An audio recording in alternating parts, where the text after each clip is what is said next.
viven la actualidad geopolítica importante, por supuesto, todo lo que gira en materia más económica y con la mirada puesta en la política monetaria. A esta hora destaca, de hecho, la encuesta que pone sobre la mesa Financial Times y que apunta cómo la Reserva Federal va a posponer los recortes en los tipos de interés hasta al menos julio del año que viene, es decir, introduciéndose ya en ese límite,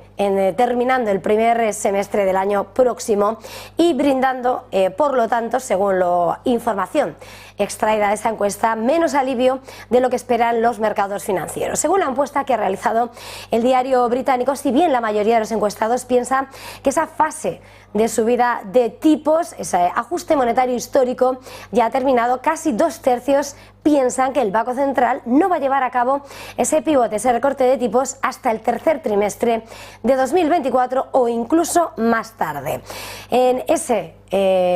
baremo, 3/4 partes de los economistas encuestados en los 4 primeros días de diciembre también esperan que la Reserva Federal reduzca la tasa de los fondos federales desde su máximo actual, que se encuentra en máximos de 22 años, en esa horquilla del 5,25-5,5%, en solo medio punto porcentual o menos el próximo año. Y sin lugar a dudas, los grandes titulares que se arrancan a esta hora de esa encuesta que centra la actualidad de la mañana, mirando a los posibles movimientos de la Reserva Federal. Importante esta mañana, por supuesto, mirando a los bancos centrales, las declaraciones que escriben la crónica por parte de esas instituciones monetarias y que cuela a esta hora las declaraciones de uno de los miembros del Consejo de Gobierno del Banco Central Europeo. Kazajos ha señalado que es probable que la trayectoria de la inflación siga siendo accidentada. Se suma, por tanto, a las declaraciones de Isabel Schnabel de hace apenas 24 horas, cuando señalaba que la propia corrección de la inflación y su volatilidad sorprende incluso a los responsables de política monetaria y las autoridades. Dice Kazajos, además, que por tanto, si la situación cambia, las decisiones podrían cambiar en un momento en el que, según hemos asistido a las últimas reuniones de los bancos centrales, del Banco Central Europeo, el movimiento que han adoptado es el de pausa, el de esperar y ver, y en apenas una semana volveremos a ver cuál es la decisión en esa última reunión del mes de diciembre. Con todo en el escenario, examinando ese data a data y la evolución de esa inflación, con ese objetivo de alcanzar ese 2% que persigue el Banco Central Europeo, también la Reserva Federal, dice Kazajos que por el momento no hay necesidad de que se recorten los tipos de interés en el primer semestre de 2024. Aleja, por tanto, Kazajos un posible recorte, un pivote en la política monetaria del Banco Central Europeo a la segunda mitad del año que viene.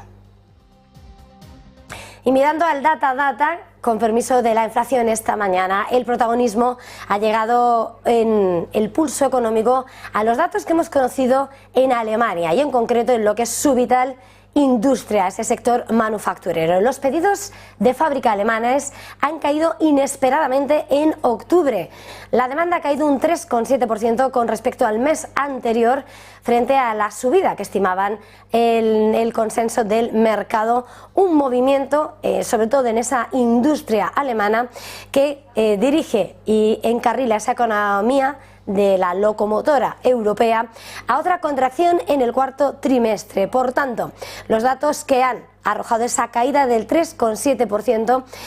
se alimentan con una caída impulsada por la caída del 13,5% en maquinaria y equipos, que no ha podido compensar el aumento de más del 20% en los nuevos pedidos en la fabricación de equipos de transporte, incluidos aviones, barcos y trenes. Según el informe de la Destatis, la oficina de estadística alemana, el resultado sugiere que este repunte de la importantísima base industrial de Alemania, que sí recogen las encuestas, aún es tangible en los datos actuales, y se ve como la industria alemana sigue luchando por materializarse esa recuperación tras la crisis energética y la débil demanda global, lo que pesa aún sobre esa economía crucial para la economía europea. E importante también, por supuesto, en la lectura de la mañana esos datos que hemos conocido en las ventas minoristas en Europa, en la eurozona, que arrojan una doble lectura. Por una parte, hemos visto cómo las ventas del comercio minorista han crecido un 0,1% en esa tasa mensual en octubre, pero sin embargo en la lectura interanual caen un 1,2%. Según los datos de Eurostat, la Oficina de Estadística Comunitaria, el volumen del comercio al por menor ha aumentado un 0,8% en productos no alimentarios, mientras que ha disminuido un 0,8% para los carburantes de automóviles y un 1,1% para alimentos, bebidas y tabaco. Pero ojo, porque a la hora de analizar el comportamiento por estados, los descensos se ven y el peor comportamiento se ha registrado en algunas de las grandes economías. En Francia se ha visto esa caída en las ventas minoristas superior al 1%, 2 décimas menos en Bélgica y Austria, y España y Portugal con recorte de 0,4%. Por cierto, que en la radiografía del conjunto de la Unión, las ventas minoristas han crecido un 0,3% frente a septiembre y han caído un 0,9% en comparación con octubre de un año antes. Y en cuanto a los protagonistas con nombre propio que se cuelan en la crónica de esta mañana del 6 de diciembre, tenemos que mirar a esa compañía clave del mercado de los semiconductores. Nvidia está trabajando estrechamente con el gobierno de Estados Unidos para garantizar que los nuevos chips para el mercado chino cumplan con las restricciones impuestas a las exportaciones por parte de la primera a la segunda economía del mundo. Ese comportamiento, esa colaboración estrecha, lo ha señalado esta mañana el director ejecutivo Jensen Huang en declaraciones a Reuters, en el que además se apunta como el diseñador de esos chips de inteligencia artificial ha controlado más del 90% del mercado de chips de IA en China, valorado en 7.000 millones de dólares, pero los analistas han señalado que las nuevas restricciones a las exportaciones crearán oportunidades para que los rivales chinos acometan avances en el desarrollo de su tecnología y cobren más peso en este sector clave. El directivo Jensen Huang no ha querido confirmar las informaciones que hace unas semanas señalaba el propio Reuters, señalando a que Nvidia habría trasladado a sus clientes en China que retrasaría el lanzamiento de esos nuevos chips, de ese nuevo chip de inteligencia artificial centrado en China hasta el primer trimestre del próximo año. Lo que sí ha señalado es que Nvidia necesita buscar el asesoramiento del mercado y el proceso está en curso, añadiendo que Huawei es un competidor formidable. Juan señala que la contribución de China a los ingresos de Nvidia ha sido tradicionalmente de alrededor del 20% y por eso apunta que es difícil predecir cuánto cambiará con las nuevas restricciones a las exportaciones impuestas desde Estados Unidos y pese a que se estén aliviando las tensiones y las relaciones comerciales entre Washington y Pekín. Y por supuesto otro nombre propio nos hace mirar a otro sector clave del sector tecnológico, del sector semiconductores y la inteligencia artificial. Tenemos que hablar del energético y del petrolero. De ahí la noticia que llega de la mano de Shell, que habría preseleccionado al menos a 4 empresas, entre las que se incluiría la estatal CNOOC, la China National Offshore Oil Corporation, y el principal gigante de la energía a nivel mundial, Vitol, como postores para sus activos de refinería en Singapur. Según informa Reuters, 2 productores químicos chinos de control privado, Eversu Holdings en la provincia de Fujian y Befar con sede en Shandong, también estarían entre los 4 preseleccionados por Shell. Según los requerimientos, las empresas que presenten ofertas formales deben hacerlo antes de que concluya el mes del próximo febrero. El objetivo es cerrar la transacción, como decimos, a finales de 2024. Los activos incluyen una refinería de 237.000 barriles diarios y una planta de etileno de 1 millón de toneladas métricas por año en la isla Bukom de Singapur. Shell ha anunciado una revisión estratégica de los activos en junio y las fuentes habían informado que se había contratado a Goldman Sachs para gestionar la posible venta. El portavoz de Shell lo que sí ha señalado es que la revisión estratégica de la prensa apunta que la desinversión es ahora una prioridad. Y en este punto hacemos una pequeña pausa para publicidad y enseguida volvemos.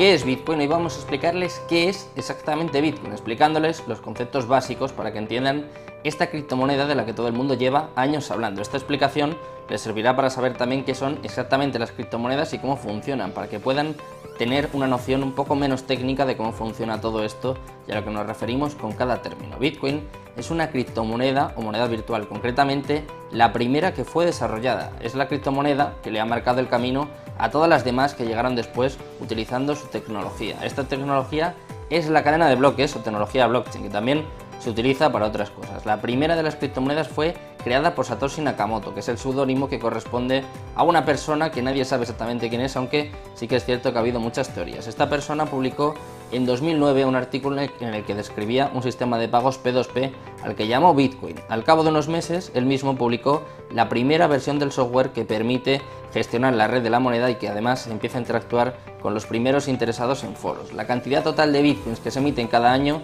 está determinada por su algoritmo y pasa lo mismo con el resto de criptomonedas. Bitcoin está desarrollado para que cada 4 años se reduzca por 2 su producción y para que solo se emitan un total de 21 millones de bitcoins. Después simplemente dejarán de crearse. Esto es una diferencia fundamental con las monedas convencionales, puesto que los bancos modifican su valor a su libre albedrío. Por lo tanto, las monedas se pueden devaluar, mientras que Bitcoin quiere ofrecer algo más de estabilidad. En definitiva, entre los usos más destacados de Bitcoin cabe mencionar los siguientes, como por ejemplo pagar utilizando estas propias criptomonedas, obtener intereses por los bitcoins que poseas, algo similar al concepto de un depósito bancario, también obtener un préstamo utilizando como garantía tus bitcoins, cubrir tu exposición financiera con derivados en mercados regulados y por último obtener réditos de inversión mediante la compra-venta de bitcoins, al ser un activo que teóricamente tiende a revalorizarse en un escenario de demanda constante.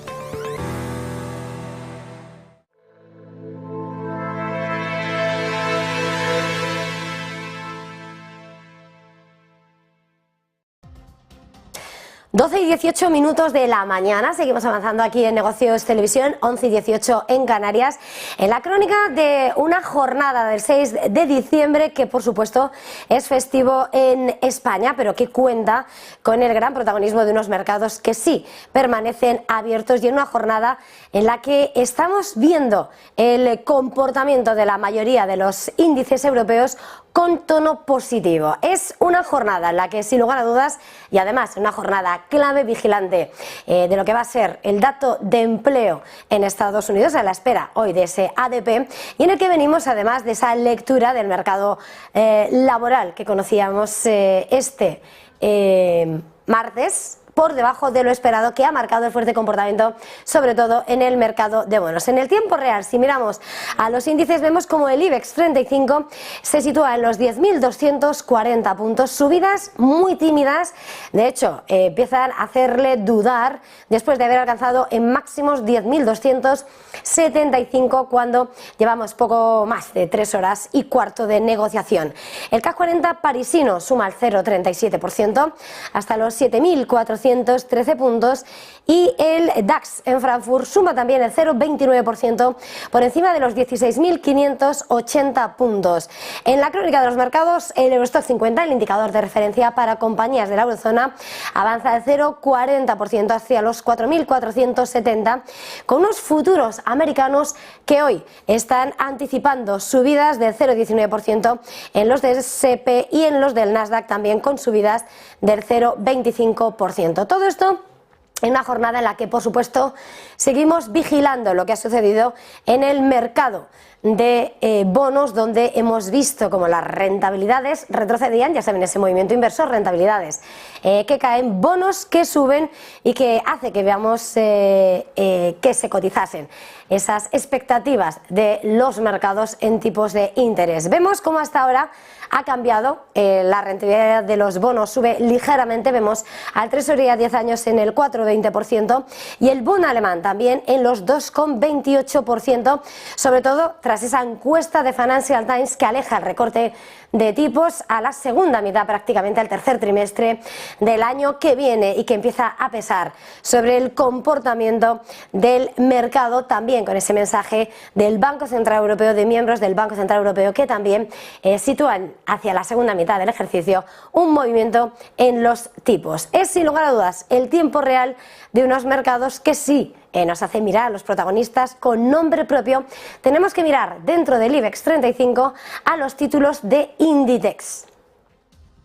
El gigante textil esta mañana está protagonizando una de las más firmes caídas, le adelanta Solaria 1,53%, aunque por ponderación pesa mucho más la caída de Inditex, que pierde hasta ahora el 1%, marca un precio de 38,07 € por acción, y en la antesala, en 7 días vamos a conocer los resultados de la compañía que tiene que responder a lo que es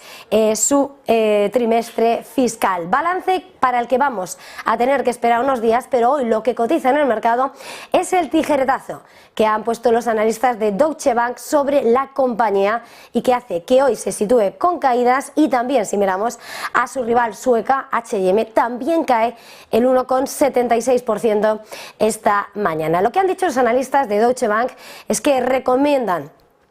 venta de acciones, ya que le recortan el precio objetivo a 35 € y ya lo vemos que está cotizando a día de hoy por encima de esos 38 € la acción, razón por la cual el valor se encontraría en situación de venta para los expertos de la entidad germana. No ven potencial alcista para Inditex en los próximos 12 meses, lo que hace que corrija la firma después de que a lo largo de este ejercicio sume más de un 53% de revalorización. La matriz de Zara, recordemos que está cotizando por encima de los 38 €, estaba en subida libre, y esta mañana esa recomendación de Deutsche Bank supone un serio tijeretazo para la entidad.